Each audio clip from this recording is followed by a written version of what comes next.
going live to Facebook. We're live. Hello, Facebook, YouTube, whoever is out there. It's Ann Northrop and Marin Johns. Lightning has struck. We're together for the first time. We've staged it. No, we've done it together before. In the studio? No. I think so. Oh, okay. Maybe on, That's on a StreamYard. StreamYard, yes, that's possible. We did it in the old studio together.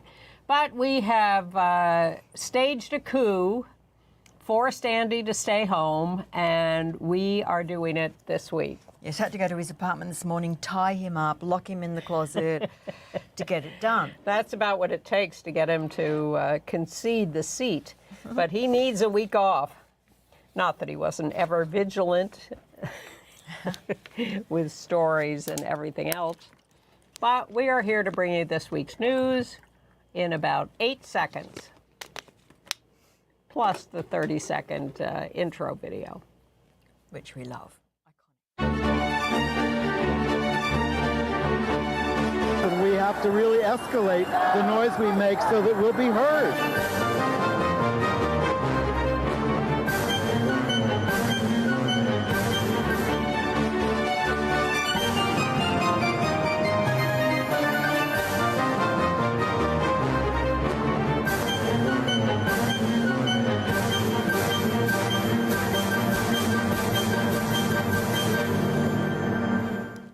Hello, everyone, and welcome to Gay USA. I'm Ann Northrop. And I'm Marin Johns. We tied up Andy. We told him he couldn't come in this week, and Marin and I have staged a coup, not unlike Kamala and Biden, and taken over the show. Just the girls this week. Yeah. But as usual, there's plenty of news. So here's a rundown of some of what we'll talk about this week. Trump's transphobic campaign is falling flat, especially as the pictures of his running mate in drag surface. And you can bet we're going to show you those. Yes.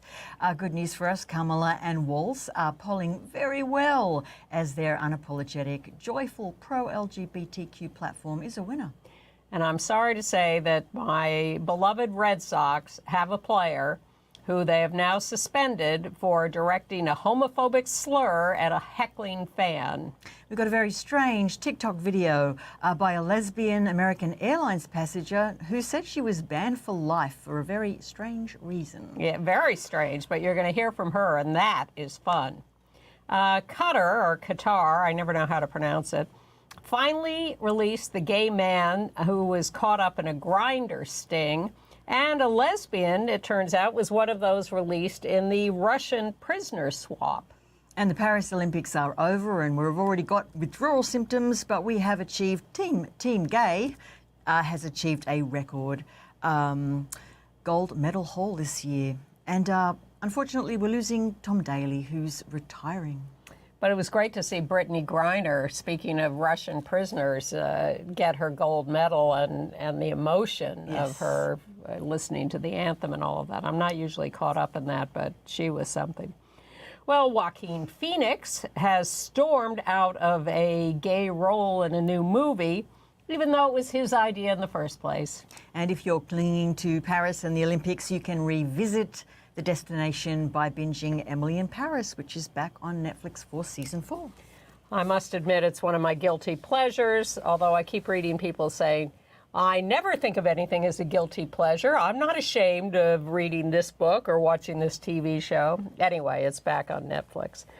And it has, well, I'll tell you more when we get to entertainment news. But mostly we're still watching the campaign unfold with great excitement and a little terror at what could happen. And we still got 2.5 months to go before this election takes place. Although, as Andy likes to point out, voting begins very soon. And I heard this morning that in North Carolina, there are people will be getting their ballots at the beginning of September. Wow.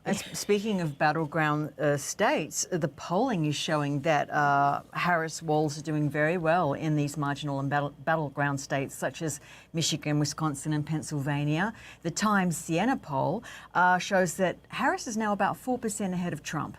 And a poll coming out today, it was the Monmouth University, shows that 85% of registered Democratic voters are now absolutely excited about this election. Now, that's up from June's 46% in regards to the Biden-Trump rematch. That's almost double, right? Well, it is very exciting. And what I find particularly exciting is that Trump is still trotting out, he's still talking about Hannibal Lecter, for God's sake, but he is still talking about the Democrats being caught up in this transgender world and things like that, and Vance says it too, and they're getting nowhere with that. No, because there's so much bigger issues to focus on. I mean, the economy and of course immigration are the two big hot potatoes. But Harris is polling well, better on economics than we actually thought. Well, she should be, because the Democrats are the ones who are always in the position of rescuing the economy after the Republicans have driven it into the ground. It's very strange that the Republicans have the reputation of being good on the economy, because they come into office, they wreck it, and then the Democrats come into office and put it back together, and then people forget that they're scared of the economy and they elect Republicans again. It's crazy. It was interesting in the Times Siena poll to see that some of the older voters who voted for Trump the first time round are actually regretting their choice, and what's appealing to them about Harris right now is her character and intelligence. And her energy, I think. Yeah. And joy. So hopefully the black and the younger voters... She's quite attractive. I think that doesn't hurt. No. But I think there is a time limit, a sell-by date for scare tactics. And I think Trump has hit that wall. And so he succeeded in scaring people about a lot of the trans stuff or the economy or whatever. And people are just not buying it anymore. It's like when you're afraid of something and then it happens and you realize, that was no big deal. And the disrespect. I think the constant low blows are getting very old now. That shtick isn't working. And when you go after trans people and then a couple of photos show up of you in drag, then what do? J.D. Vance, let's look at him. Yale Law School, J.D. Vance in drag now, and there's a second one also. The thing is that they're claiming this was at a Halloween party, which of course would take it out of the realm of actually performing drag in anything but a costume kind of situation. Nonetheless, he looks pretty comfortable in that outfit, and I don't think his supporters are going to make that distinction too clearly. So he is getting, laughed at for having those pictures show. Where are we with the eyeliner debate? Does he wear eyeliner or he does not? His wife said, there's the picture that we showed last week, which sort of looks on the right like he's wearing eyeliner. But I have to admit that the more I looked at it, the more I thought, well, maybe not. His wife claims he does not wear eyeliner. You can make your own, opinion about it, but it certainly looks a little strange. His whole affect is strange, and nobody likes him. So people are asking me, is Trump going to drop him? It's beyond my ability to imagine that he can actually get rid of him at this point. The body language I've seen by Trump, I don't think he's too enthusiastic about him. I don't think he likes him I think he hates him, and I think he really regrets it. But is Trump enough of a rule breaker, and God knows he is a rule breaker, to try to dump him at this point? I don't think so. I think this constant instability is not working. And no, but if you think you're going down the drain, maybe you get desperate and you do the unthinkable. Maybe. I wouldn't bet against it, let me put it that way, although I'm completely skeptical that it could happen. Meanwhile, Tim Walz is, doing very well. He's going down very well. A lot of his students are coming out of the history, out of the closets, and saying basically back in the day, in 1999, I believe, when he helped the students start the GSA in Mankato West High School. Mankato West High School, which is, about 80 miles outside of Minneapolis, that he was really a really guiding light. Him and his wife, Gwen, helped. There's one student called Jacob Ritan, now an LGBTQ activist and lawyer, who said that Tim Walz actually helped them find a better path out of the bullying in the high school at that time. And he said he thought that he actually helped the bullies find a better path as well. Yeah, and he's not the only one. There are several other, Yeah. you know, every time you see a headline that says, you know, Tim Wall's student talks about him as when he was a teacher, and I sort of hold my breath waiting for something horrible. nasty. And every single one of them is laudatory. And did you Yeah. see the speech he gave to the union people this week? The AFSCME crowd? No. Oh my God, it was so good. Really, really good, really powerful, really total. They are unapologetic in their progressive stances. And that, I think, is what's winning them support and praise, because they're not pussyfooting around. They are standing strong for values like supporting working people. Absolutely. And women and Yes. reproductive rights and LGBTQ people. They are pulling no punches, and they have learned what we have been yelling at them for years. You know, be brave, stand up, say these things. You will bring people to you, I and think that's so. what's happening. They were very tired of Democrats that are sort of like neoliberal multimillionaires. Ugh. It's getting very old. It's not helping the cause. Well, LULAC, the League of United Latin American Citizens, which is a very long-standing group, has endorsed them, and that's the first endorsement they've ever made in a presidential election. And I was happy to see that, Senator LaFonza Butler of California, out lesbian, who was put in the seat temporarily when Dianne Feinstein died. She didn't run to keep it. She's very close to Kamala, and I think she could end up in the cabinet, which would be great. I hope so. Yeah, and Katie Porter. I want Katie Porter in the administration, too. Yeah. Who got defeated in the primary for that seat in California, and she's a whiz, and I really want her in there. Let me see what I got else here. Oh, Celine Dion is mad at Trump for using "My Heart Will Go On" at his rallies, and of course sneering at him because what's it about? It's about a sinking ship. Yes, Sony Music Entertainment actually had to issue a statement saying that the likeness of Celine Dion and the music was unauthorized use, and then they ended with a very pithy note. And really, that song. I love that.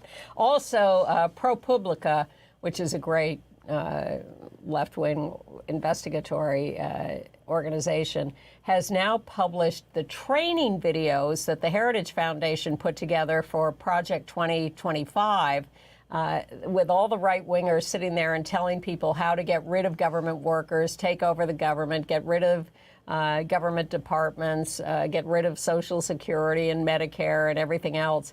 And they have published this. So if you go to the ProPublica site, you can watch 14 hours of training videos on Project 2025, which is still better than reading the 900 pages of the plan.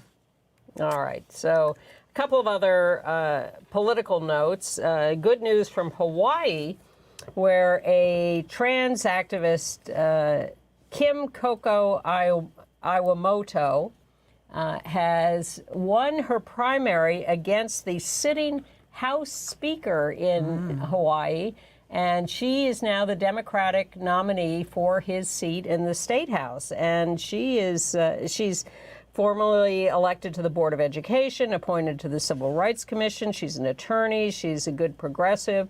So that is very good news. Good news. She beat him out. I think her percentage of votes was 49.3 compared to his 44.6, which is a little narrow, but he's the Speaker of the House. He's the Speaker of the House. He's incumbent since 2017, I believe. And then in North Carolina, North Carolina is an iffy state, and Trump was going there today, Wednesday, as we're taping, to speak. It's his first visit to a battleground state in weeks, and they have this maniac, the Lieutenant Governor Mark Robinson, who the Republicans have nominated for governor, who is just a monster, hates us, wants us all dead, literally, says we should be killed, and lots of other awful things. Well, now the Republicans have also nominated another monster, Michelle Morrow, a member of Moms for Liberty, to be the Republican candidate for school superintendent. She believes there should be no public schools. She homeschools her kids. Goodness. She wants to wipe out public education and certainly things like DEI education. And she's the Republican nominee for school superintendent in North Carolina. So she was also at the Capitol for January 6th. So the hope is that the Republicans are nominating such far-out people that we have a real chance in these states because they're not nominating reasonable people who people might vote for. No, I think Trump's speech, the focus is going to be on the economy this afternoon. So it will be interesting to see what he says. Assuming he sticks to anything he's supposed to say. All right.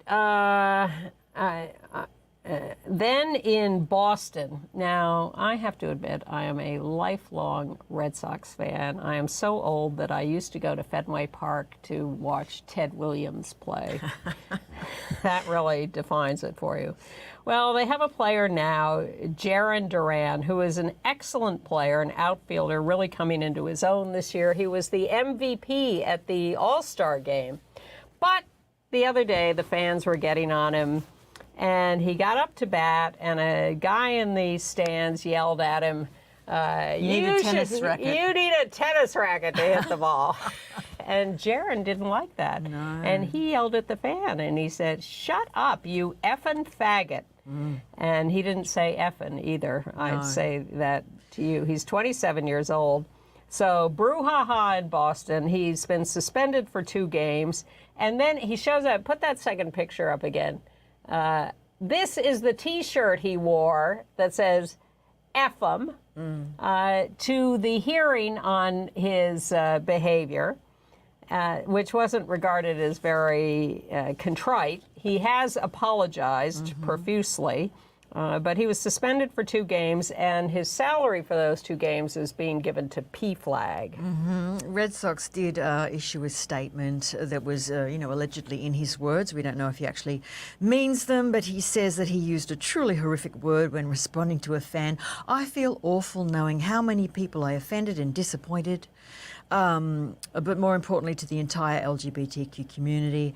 Our young fans are supposed to be able to look up to me as a role model, but tonight I fell far short of that responsibility. You sure did. Yeah. So, and, there's this, people tend to excuse the use of the word, I'm going to say it, faggot, as, he didn't really mean it. He really didn't mean it directly to be homophobic. But it's the casual, routine use of the word that I find so disturbing. As a bad thing. It's an yes. Pick another word. Yeah, as a slur. Yes, you could say you moron. Moron, yes. Idiot, whatever. Whatever. But it is so such a knee-jerk reaction from people, and we got to get rid of that as the slur, the go-to slur. Athletes in general are the sort of the holdout, I think.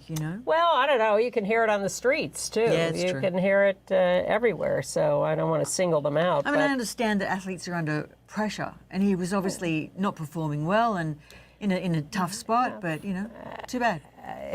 It doesn't give you the license to use that kind of language. All right, so let's get to our favorite story of the week. The TikToker. Erin Wright.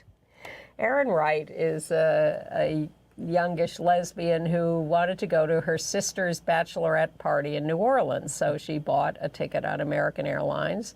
And she tried to check in online, and she was having trouble. So she just went to the airport thinking this will be okay. And this is what happened.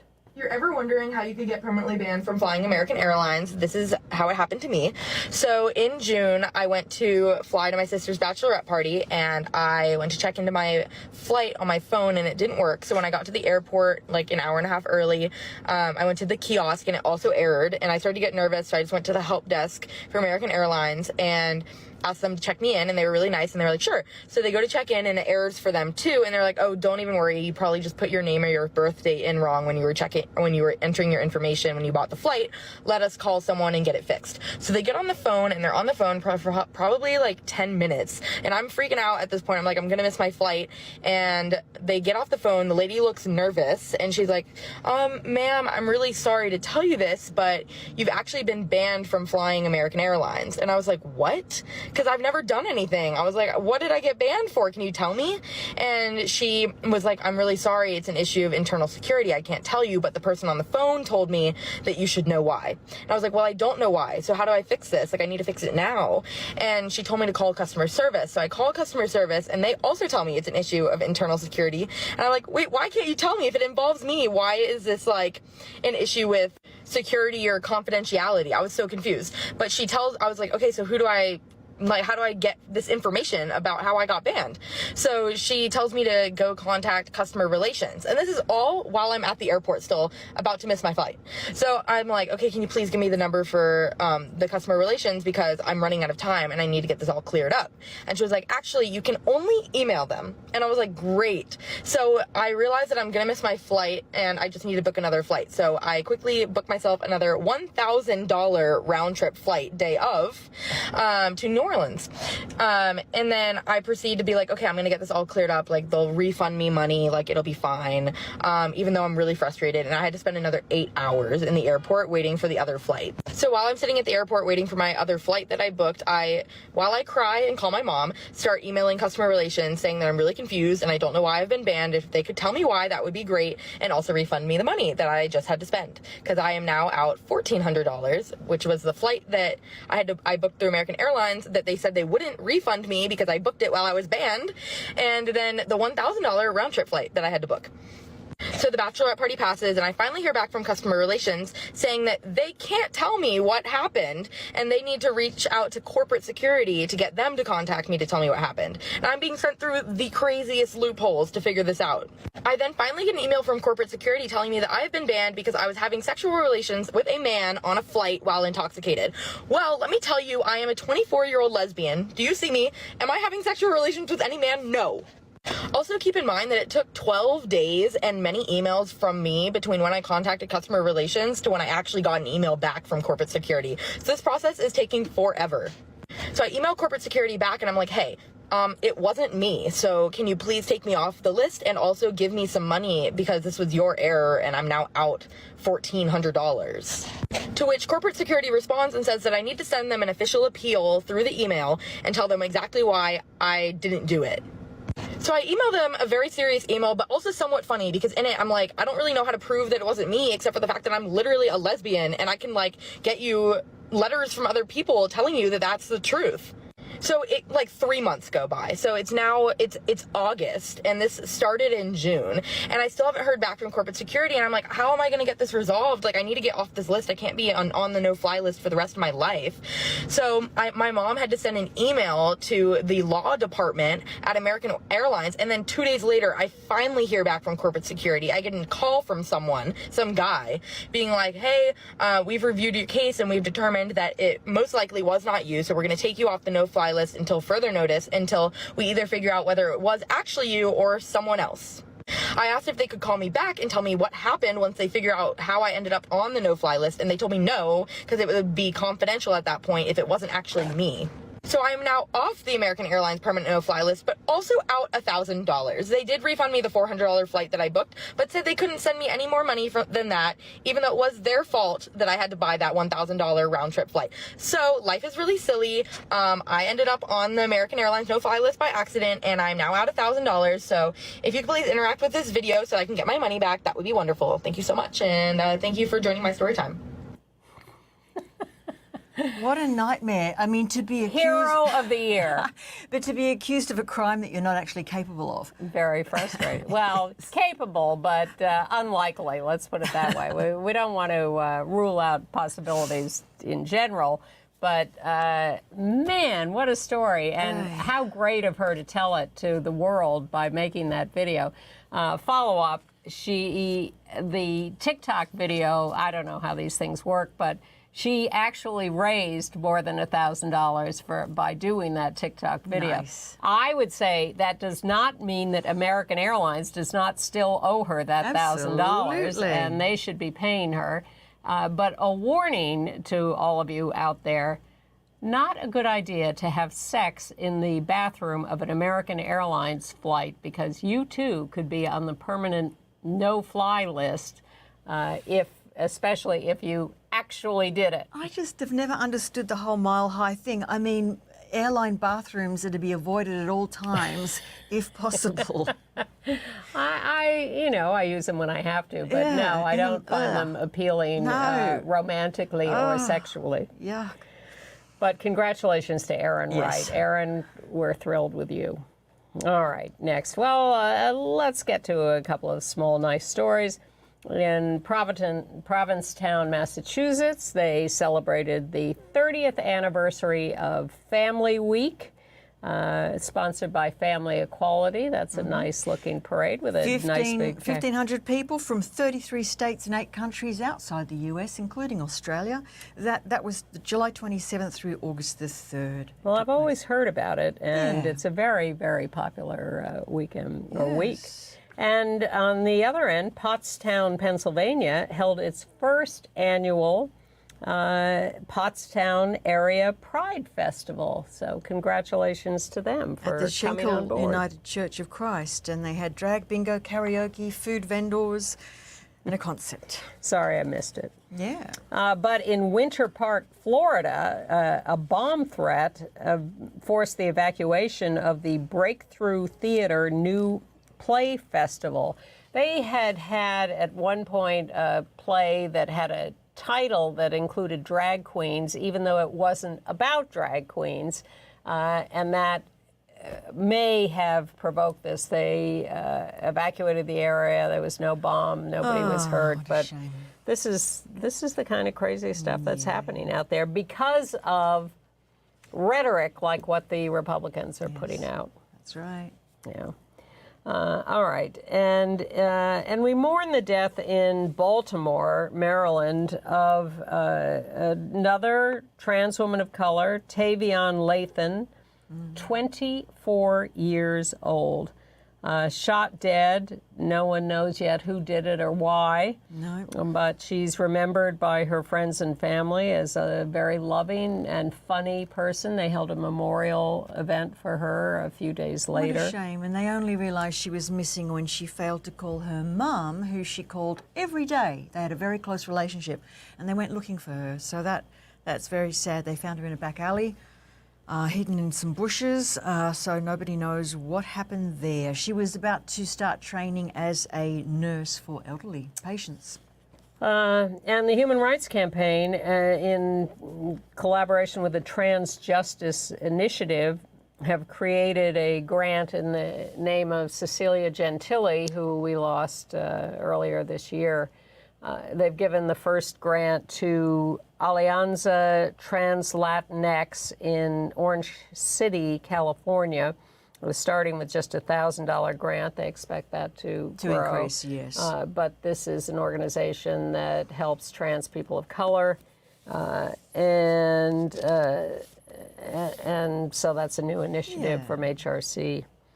Now, we also lost this week Mary Wings at age 75 of lung cancer in San Francisco. Mary Wings sitting there, that's a photo by Robert Giard, who is a very famous longtime gay photographer, great body of work. And up above on that cabinet is a picture of Dr. Evelyn Hooker on the right, who was a role model for Mary Wings. But she is known as, she was an author, and she wrote the first lesbian comics. And we have a picture of the cover of the first one, actually. Come out comics in 1974. I mean, that's even earlier than I thought. I thought it was late. I 1974. looked up, Alison Bechdel and Jennifer Camper and others to see when they started writing them, but they were all after. She predates. She really started the idea of queer comics. Dyke Shorts in 1978, and then Are Your Highs Getting You Down in 1980. I mean, she really did start queer comics for queer people, She by did. queer people. Yes, and after doing a few of those, she went on to write novels starring a lesbian detective, which sounds appealing. Also really ahead of the curve there. Absolutely. In 1988, I think she started that. Well, you know, there were those lesbian potboiler paperbacks much earlier in the 40s. Anne Bannon, yes, the Pulp all Fiction of that. movement. Yes, that's true. But those were sort of potboilers, and this is a little more. This is for a lesbian audience. Yeah. And by the way, something called the New York Flame Con, which is an expo celebrating its 10th year, comes to New York this weekend, which is all about queer comics. That's right. And that's at the Sheridan right. Times Square. So if you're looking for something like that, check that out. And we also lost in Boston, Mass, Ross Terrell? Yeah, Ross Terrell. Actually born in Melbourne and grew up outside in the state of Victoria in a very small town called Bairnsdale in Gippsland. He basically went on to become one of the first authorities on China and its emergence from a communist state into, a very isolationist communist state, into a global superpower. He started this in the 1960s when he was backpacking through Europe, and he thought, why don't I just go home via the Soviet Union and China? Well, that turned out to be harder for him than he expected, so he had to go through all the consular And he processes. started sort of pre-communist, Yes. and then watched Mao and the Yes. communists come in. Yes, and he wrote biographies on Mao and Madame Mao, and really was the first Westerner to break down culturally what this would mean for us. And Richard Nixon used him as a consultant. I believe Bill read Clinton his books did. Absolutely. before going to China. And then he died at 85, but just a couple of years ago, he wrote an autobiography called Breaking the Rules, the Intimate Diary of Ross Terrell. And the editor of it says, what is most remarkable is how cheerfully, enthusiastically, and usually level-headedly Ross made his own way as a happy homosexual, but a closeted homosexual. Yes, He yes. did not come out until this autobiography. That's right. But he lived this dual life, which always fascinates me. People who are closeted and never talk about their sex lives in public, but live an active sex life within a small community of friends with whom they are living a happy homosexual life. You know, when I came out, I couldn't keep quiet about it for more than a week. By the end of that week, everyone knew, all my family, all my friends. I mean, I'd been closeted thinking about it for years, but when I finally actually did something about it, then, you know, all bets were off. I could not have lived parallel lives. No. But I do think he realised he was dealing with some sensitive departments here, you know, governments and heads of state, and I think he did feel that coming out would harm his career. There might have also been the idea that when he was in Tiananmen Square, he was on the outskirts of the crowd as the government started firing on people, and I think he realised the power of the state. You know, and to be of any kind of fringe person Yes. could really go against you. Yes, certainly. I certainly understand that and sympathize with that. But, Yeah. but then he waited till he was like 83. He did. You know, he's also a complex individual. I watched this video about him, and he said that he became fixated on China because growing up as a small child in Australia, he had a girlfriend who was half Chinese, and he was fascinated by her identity. She was descendants of the Chinese who had been on the Australian goldfields in the 1800s. Okay. Well, yeah, he seems like a fascinating guy. Yeah. All right, so let's move on to international news as we mourn the death of an international person. Qatar has finally released the British-Mexican gay man who they targeted in a grinder sting, Yes. Manuel Guerrero Avina. said they were just targeting him for drugs, which he said were planted on him, and that really they were going after him for being gay. Yeah. Well, you know, if you're going to get someone on a grinder hookup, you have to assume that being gay has something to do with it. He's been in custody for like 7 months, and they kept his HIV medications away from him. Terrible, while he's in prison, yes. Imagine that. You've got the guy on your app, you go down to the lobby to let him in, and there are the cops. They grab you, and they take you away, and they plant a little bit of meth on you as well. Well, perhaps Allegedly. not a good idea in Qatar. No. Then Bulgaria, their parliament passed a no LGBTQ propaganda law, falling into line with Russia and other countries that have done it. That's a little demonstration against it in Bulgaria, clearly showing Putin as the sponsor of all this. No violence was reported, and some of the slogans chanted were, "Bulgaria is no Russia." Yeah. Well, it is more so now. Yeah. And in Nigeria, a trans sex worker, Ifeanyi, was murdered, age 33. And she had published on TikTok warnings that she felt she was under attack and was risking death. And sure enough, they came and got her. Yeah, she was on her way to visit her boyfriend when she was found by the side of a highway. Yeah. And in India, a gay activist, Anish Gawande, has been appointed the national spokesperson for one wing of the Nationalist Congress Party, which seems to be diminishing in power, so it's not like a huge deal, but he's sort of the Karine Jean-Pierre of this part of the party. 27 years old, he founded the Pink List, which is a list of LGBT-friendly politicians, but the party he's representing is now regarded by some as corrupt and small. Yeah. And then a new Pride Centre in Australia. Yes, first Pride Centre in New South Wales, in Sydney's inner west. It's ended a 17-year drought in the newly renovated town hall there. They've established a Pride Centre that is going to be the new residence of 2010, which is our main non-profit that looks after LGBTQ youth. So well done, you guys. Nice. And I'm fascinated by this new report from the Williams Institute, which is the LGBTQ think tank headquartered at the UCLA School of Law. They talked to people in China. They surveyed people in China. And they found that 70% of the people they surveyed know someone who is LGBTQ. Wow. That's pretty major. And 68% said that LGBTQ people should be protected from bullying. And 60% said they should be treated fairly at work.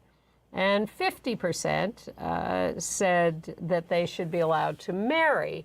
And what's really, aside from these, I think, astonishingly high numbers, what Williams is reporting is that publication of this report is having a profound impact in China. Wow. As people become aware of these reported attitudes, it is giving LGBTQ people more hope and creating the new favorite phrase in American politics, a permission structure for everybody to be more supportive and friendly. So interesting. I'm a big fan of the Williams Institute. Me I like their too. work. Yeah. Me too. And just a footnote on that Russia-U.S. prisoner swap a couple of weeks ago.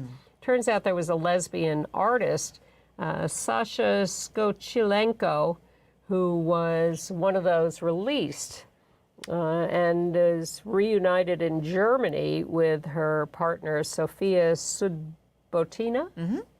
Yes, and Skochilenko was 33. She's actually suffers from celiac disease, and her partner was diagnosed with cancer. And because, gay marriage is effectively banned in Russia, they didn't have any basic conjugal rights or ability to see each other while Sasha was imprisoned. So now, after a year, being part of this prisoner swap, they have relocated to Germany where they plan to marry. Good for them. Yeah. And the Olympics are over in Paris. It was a huge, huge success. We'll catch up on a few things at the end. First of all, Team LGBTQ, which doesn't really exist, but it's... No, we made that up. Well, we didn't make it up, but I think Outsports.com made it up. We. But they've been following. We, the greater... We, the gay collective. Community, yeah. Yep. But they ended up reporting there were 195 out athletes in Paris out of 10,000 altogether. By comparison, the U.S. team was 592 athletes, but our 195 LGBTQ out athletes won 38 medals, which would have placed them in 8th place. I think that might have even gone up. I think it's about 42 medals now, and Really? we're ahead of Italy. We're in 7th place. Okay. That's what I think. I looked after the games were over, but perhaps they were still tabulating some of those results. Well, 7th or 8th, excellent performance, Team LGBTQ. Yes. So let's look at some of them. Yeah. Well, I have a soft spot for Sha'Carri Richardson because she's sort of got a chip on her shoulder and she's been treated badly. So there she is. Winning the relay race, but the great thing about this is she's pounding to the finish and she looks over at her opponent, and this was not a quick glance. This was, she really stared her down as she was barreling past her, because when she was the final leg of the 4-leg relay team, it was a 4x100. They each ran 100 yards. And when she got the baton for the last leg, she was behind. Everyone was ahead of her. And she just took off like a supersonic jet and went right by everybody else. And as she passed this last one on her way to the finish line, she just looked over. She had no doubt that she was going to win this race. But she was still running and still short of the line. And she looks over and just sneers at her opponent on the way to the race. Now, No photo finish for them. That was a clear, beautiful moment. Fantastic. So she and her teammates won the gold in the relay. There they are, all 4 of them, with Sha'Carri on the left there. She also took silver in the 100-yard dash, which was a little disappointment. She was expected to win that, and I think she was just 2/10. There was a lot of pressure on her. So winning the gold in the relay and winning it so brilliantly by coming from behind in the last leg and just blowing by everybody else was a great triumph. Now, we still don't know the identity of her mystery girlfriend, do we? Well, I don't. I don't either. But I love that she won a gold, because that's a callback to the Instagram stories of August the 1st, where she reposted a picture on Girlfriend Day of a bunch of red roses and a teddy bear wearing a gold medal. So I'm happy that she manifested that. So she's a romantic. She is. Oh, good for her. You wouldn't think so, would you? But she is. She's clearly very emotional. Yeah. She was emotional about her grandmother. She and her mother, and about these races. You know, she got kept out of the last Olympics because she tested positive for THC. Because, as we all know, marijuana is a great performance-enhancing drug for sprinters. Sometimes a girl just wants to relax. And speaking of emotions, what about Brittany Griner's lovely emotional display during the American anthem? Brittany, she performed brilliantly on the U.S. Basketball team, which won the gold and has, I think, never been defeated in Olympic competition. They've now won like close to 60 straight games over 8 Olympics or something. So, but she was great on the team, and it was a miracle that she could play. She was in prison in Russia until relatively recently, but she got herself in shape and was a completely present and contributing member of the team. And when they put that gold medal around her neck and started playing the national anthem, she just really lost it. in a good way. Yeah, I mean, everybody remembers in 2020, she suggested that the WNBA should possibly forego playing the national anthem. And then, of course, Uncle Sam, came in and rescued her from Russia, where she had been detained due to the cannabis cartridges. And I think this is something... A continuing theme. It is a continuing theme, but I do believe if you are an athlete, I do believe that patriotism is part of the gig. Well, I'm very conflicted because on the one hand, you have in the opening ceremonies, they do this great performance of John Lennon's Imagine, Imagine No Countries. I wonder if you can. And they're very proud that they play this song. And then they all go out and beat each other's brains out to brag that their country's better than the other country. It is strange. But if you are adopting the flag, I mean, if you are playing for a flag, I think you do need to stand for the anthem. That's just I could forego the flag stuff, but I'm very happy for her and for them and for the U.S. women's soccer team, which hasn't won a goal for America since 2012, but did come out and win it this year. A 12-year drought, right? And I think Megan Rapinoe and Sue Bird were in Paris, and they were watching everywhere. Just as spectators. They were everywhere. They absolutely enjoyed it. There are only 2 out players on the women's soccer team now, but there's 7 out players on the women's basketball team. Right. And also there was, of course, the Algerian boxer Imani Khalif, who was the subject of such hatred and condemnation because people said, oh, she's trans, she's a man. Terrible. No, she isn't, and she won the gold medal, and now she's suing X and Elon Musk and in the suit she mentions names J.K. Rowling and Elon Musk. The criminal complaint filed in Paris is against unknown persons, but all of these people that have slurred her have been mentioned by the suit. And now it's up to French authorities to look into the prosecution and who they can prosecute, if anybody. Yeah, maybe she can bring a civil suit of some sort for defamation. Maybe. And the other boxer who was also under attack also won the gold medal and did a great job. And I was happy to see that Senator LaFonza Butler of California, out lesbian, and out gay Representative Robert Garcia from California were part of the U.S. delegation to the Olympics, led by Doug Emhoff, Kamala's husband. I think about nice. a third of them were out LGBTQ people in the delegation. I was not, however, so thrilled by the closing ceremonies, which I found dull and dreary. You don't like Tom Cruise? I do not. And I think he's past his sell-by date, and I thought that was just American jingoism to a ridiculous height. I really hated that. So I went on to YouTube looking for the Celine Dion song at the opening ceremonies because I thought that was just magical. And I came across this video where they had taken her singing that, extended it a little, and covered it with video of all the beautiful, creative, fantastic stuff in the opening ceremonies. And we're going to link to that in the show note this week. So if you are on our email list, you will get that, or just go to YouTube and find it yourself. But if you go to gayusatv.org and sign up for our weekly show note, it's just 1 email a week, you will get a preview of what's on the show every week and extras like that we can't show on the show because we don't have the music rights.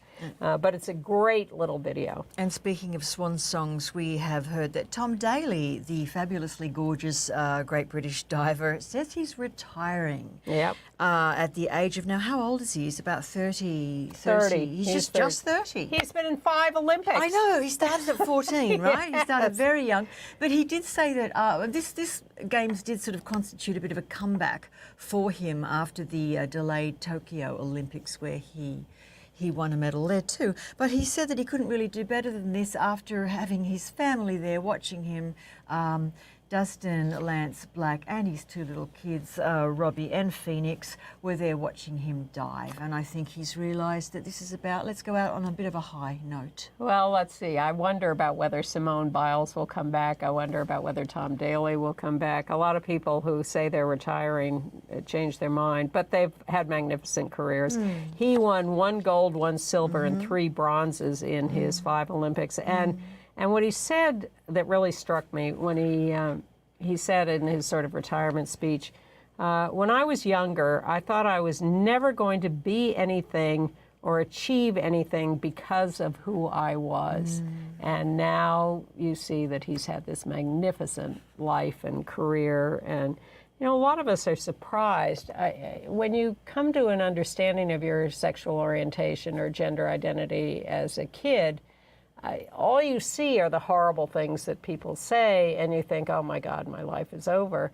But once you grow up and you come out and you begin to find community and succeed in life, you find, I'm shocked. There actually is a great life out here. So I encourage people to explore that. Yeah, and you're helping the process, really. I mean, he's very brave the way he comes out and, you know, shows his knitting and is unapologetically himself. You know? I love showing his knitting video last week. People have really warmed to him, and I think that the best solution is to be yourself. Well, he also has been a role model for something else. It turns out that these athletes, some of them are pros, you know, the basketball players, the golfers, others are pros who make a living, but most of these athletes are amateurs who spend a great deal of money on training and devoting themselves to this for years and years, and they don't have any money, and they don't get any money for any of this. So a lot of the athletes have started going on OnlyFans and raising money. And Tom Daley was one of the first to do this and sort of say, it's okay, there's nothing, it doesn't have to be anything sleazy about it. And another one who has done it very successfully is Aussie Matthew Mitchum, very early adopter of OnlyFans, because, I mean, you know, he's also got something to say. He's had a very public struggle with addiction, that he's been a very flawed person. His diving has been tied up with his some of his behaviours that he's had to really address. And I mean, I don't have anything to share on OnlyFans. I wish I did, because then I could have a secondary source of income. There may always be people who are interested in your feet, Mary. Maybe. I have nice feet, actually. Can't show them on the show. There you go. But have well, quite you nice could, but you don't have to this week. But Matthew has talked about how this is sort of sex worker light work. Yeah. But there's nothing... It doesn't have to be. No, it can be whatever you want it to be. And we could show you more provocative pictures, but we're not allowed to. So we're showing you just more moderate pictures. But they do get a little more provocative. Noah Williams and the other diver, Timo Barthel, both also publicly partly funded their Paris journey. One of them is gay, but one of them is not. But everybody, all the gays love diving, don't they? They love those bodies. They love the bodies. So if you want to support your Olympic team members, go to OnlyFans and make your contribution. Golly, I've never looked. No.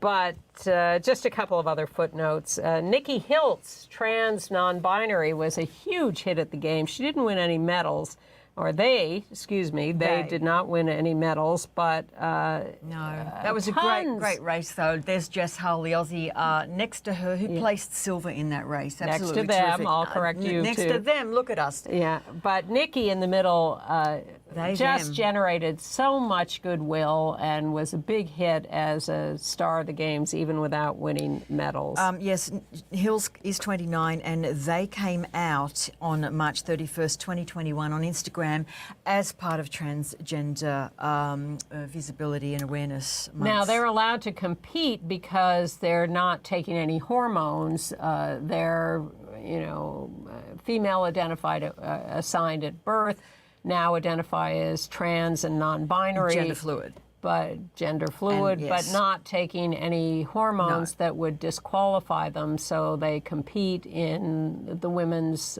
races perfectly fine. Right. And then there was a lesbian athlete who proposed to her girlfriend. There actually were a couple of, at least a dozen proposals by athletes, but two specifically lesbian. This one is... Alev Kelter. Yeah. And she won bronze in Olympic rugby, and her partner is fellow rugby player Catherine Treader. And she said yes.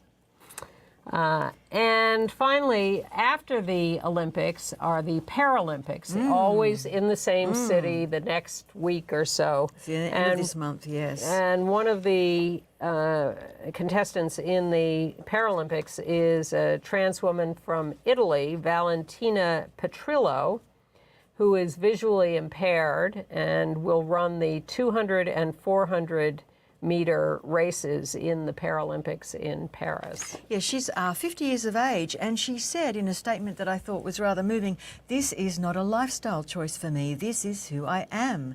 It is sport that has to find a solution, and excluding transgender athletes is not the solution." Well, I think the IOC support of Imani Khalif and the other boxer was a great step forward for athletes of all kinds. I appreciated that. The IOC has not always been the most pristine organization, but they came through on that. Right. All right, enough Olympics? I think so. All right. HIV and AIDS. There was a news story this week that something called HIV TIPS is being studied. This is an engineered virus that they inject into the body of someone with HIV. It steals the proteins from HIV, which stops it from replicating. With one dose for the rest of your life. Wow. Well, they've tried it in test tubes, and it seems to work. They've tried it on monkeys, and it seems to work. So now they're going to start trying it on humans. But I have to say a couple of things.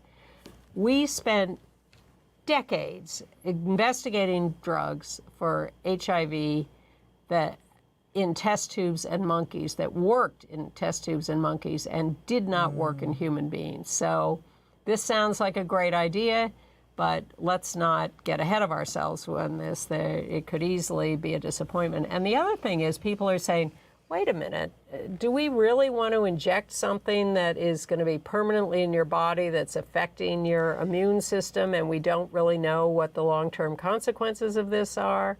Let's be careful about this before we rush into it.